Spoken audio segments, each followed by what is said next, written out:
In El Salvador, where shirts like these are produced, more than 75 complaints have been filed to the Fair Labor Association since 2008. Now, we caught up with Teresa Chang, a member of the United Students Against Sweatshops organization, to find out if the whole thing is just a cover-up.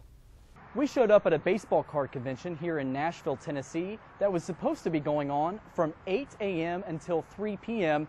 and it's 2 o'clock right now, but locked doors and nobody in the parking lot must mean that fan attendance at this event was too low to keep going on.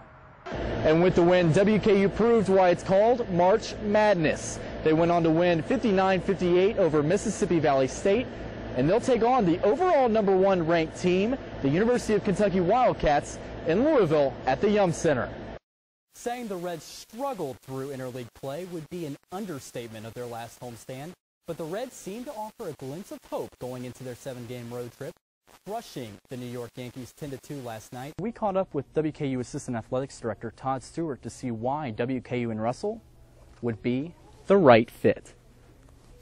And the Jack Roush Day has been celebrated here on this street every October 15th for the past 8 years. But like the Kentucky Speedway getting a NASCAR race, some things are just meant to change. Step into Steve's Sports Card Shop and you're taken to a time many consider is fading. Drowned out by music from the 1970s with an audience of athletes dating back to the 1880s. Owner Steve Kessinger has something for every generation. But there's an irony at his shop.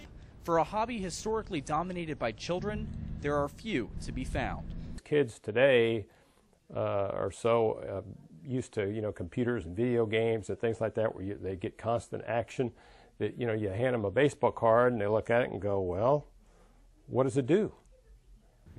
So to them it's kind of boring. It's just a piece of cardboard. But 20 years ago, cardboard looked like gold at baseball card conventions. Now a sign of the times, an avoided generation gives way to lesser turnouts at those same conventions. We showed up at a baseball card convention here in Nashville, Tennessee that was supposed to be going on from 8 a.m. until 3 p.m. and it's 2 o'clock right now, but locked doors and nobody in the parking lot must mean that fan attendance at this event was too low to keep going on. But getting the youngest generation interested in cards may take a new generation of card shop. Rubmaster Sports Card Shop fits the bill. They rely heavily on interactive games like Yu-Gi-Oh! These games draw in kids and even adults. But conforming isn't something Kessinger says he's willing to do. I'm frankly older than most card shop owners, and I'm kind of old school, and I really don't have an interest in learning all about Yu-Gi-Oh! And Pokemon cards. Bowling Green's two card shops seem to represent a yin and yang. Old school sports card collecting meets a newer version, and both seem optimistic about the outlook of the industry.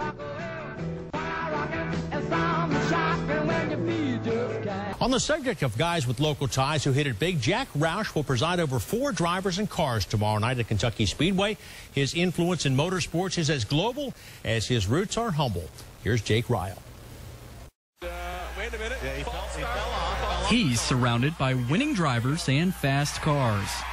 Throughout his legendary career, Jack Roush has won more than 400 races as a driver and owner of Roush Fenway Racing, earning him penthouse status in the sport. But his upbringing was far from glamorous. Jack was born in Covington and raised 70 miles east of Cincinnati, in the village of Manchester, Ohio. His brother Frank and longtime friend Buster Rourke believe growing up in a small town has contributed to his level-headedness throughout the years. He enjoys coming here. He remembers where he came from. He enjoys the people, and he spends a lot of time. He goes every car that's here. He views it, and anybody that wants an autograph, it doesn't make any difference whether it's a Ford, Chevy. Even Manchester took note of his fame. In 2003, Jack Roush Way would replace Main Street. And the Jack Roush Day has been celebrated here on this street every October 15th for the past 8 years. But like the Kentucky Speedway getting a NASCAR race, some things are just meant to change.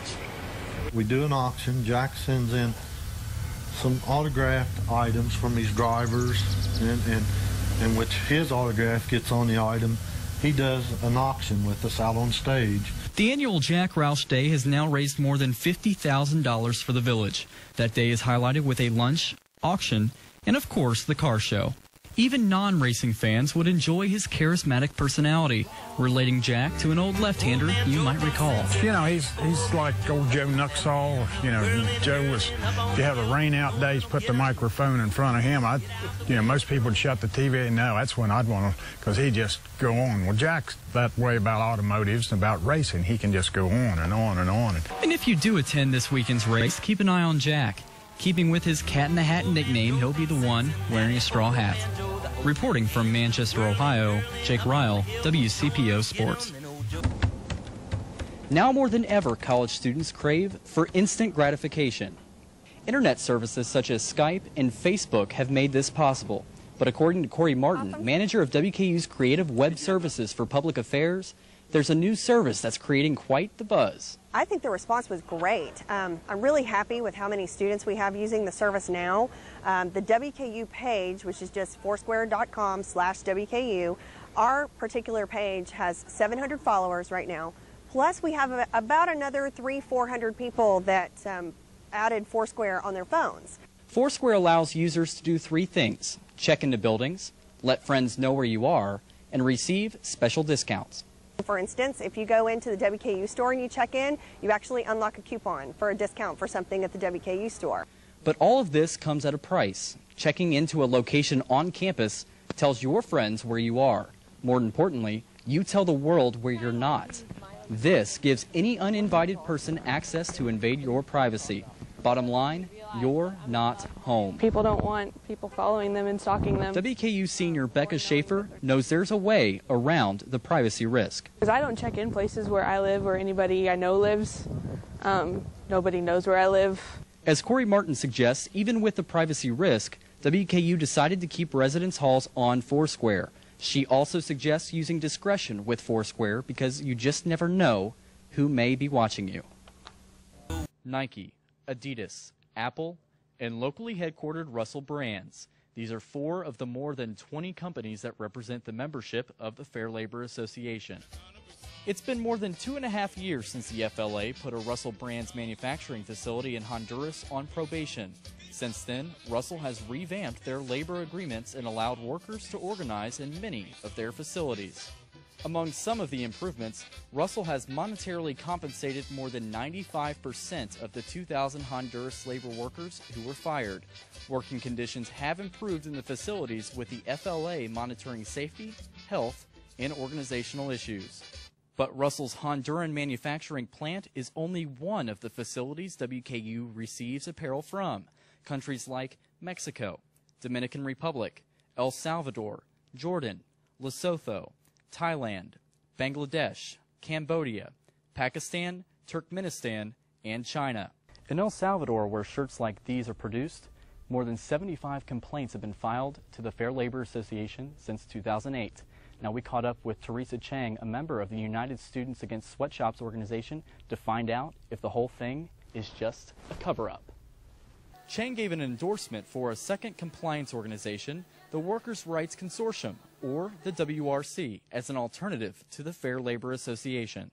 So the Worker Rights Consortium, or the WRC, was actually created as an alternative to the Fair Labor Association because we found that the FLA, for the very reason that the corporations who profit off these sweatshops were on the board of the FLA, that the FLA actually, has a track record of writing reports that are actually inaccurate or whitewash the companies themselves. And at the top of the list of the board of directors for the Fair Labor Association is Stan Blankenship. He represents and works for Russell Brands.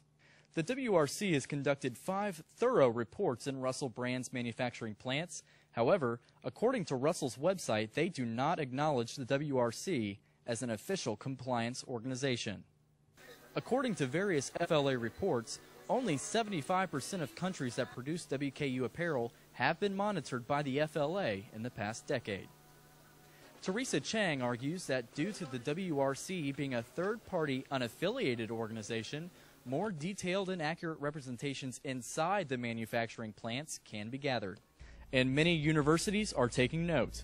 More than 150 have made the change from the Fair Labor Association to the Workers' Rights Consortium. These include universities like Wisconsin, Southern Cal, and Vanderbilt. Yet to this day, WKU has not affiliated with the WRC. And we caught up with WKU Assistant Athletics Director Todd Stewart to see why WKU and Russell would be the right fit. That when those allegations surfaced a number of years ago, certainly we were aware of that, and we met with Russell and had some extensive conversations with them, and we were assured that would be addressed, and we're very confident today that they have been. It's much more than a partnership. It's really like a neighbor that you have a great relationship with, because Fruit of the Loom obviously is based in Bowling Green. They're right here in our backyard, and Russell Athletic is a tremendous partner, so to speak, for WKU Athletics. And during March Madness, every game carries an absolute. One team advances while the other goes home. For Mississippi Valley State, it's the latter of the two. In 24 hours, WKU takes on the University of Kentucky. As it turns out, the Tops had to beat a former Wildcat player turned coach to take on UK. His name is Sean Woods, and his team has seen some peaks and valleys this season. Worked hard. He has he's taken a lot of crap for being in the Delta with in a small school, especially coming from UK. That's Marga Hayes, aunt of Mississippi Valley State head coach Sean Woods. Some may recognize Woods from one of the most dramatic basketball games of all time. His shot preceded Christian Leitner's buzzer beater. Puts it up. Yes! Even through difficult times, Hayes believes her nephew received a little help from above when they won this year's Southwest Athletic Conference Championship. His mother died in October of 2009, and she told him, "You're going to do just fine, Sean. I know you're going to do just fine." So when he won Saturday night, it was almost like you could feel her presence. Fast forward to this past Tuesday night's game, with Woods' team up more than 15 points and only 5 minutes left, the wheels came off. The Tops caught fire as they scored 22 points in 5 minutes to hold off the Delta Devils. And with the win, WKU proved why it's called March Madness. They went on to win 59-58 over Mississippi Valley State, and they'll take on the overall #1 ranked team, the University of Kentucky Wildcats, in Louisville at the Yum Center. Mississippi Valley State had a rough start to their season. Their lone win was in double overtime against Tennessee State. The Delta Devils did take on #1 UNC, #12 Florida, and #14 Wisconsin. While in conference, they won 17 straight games. They ended their season winning 20 of their last 22 games played.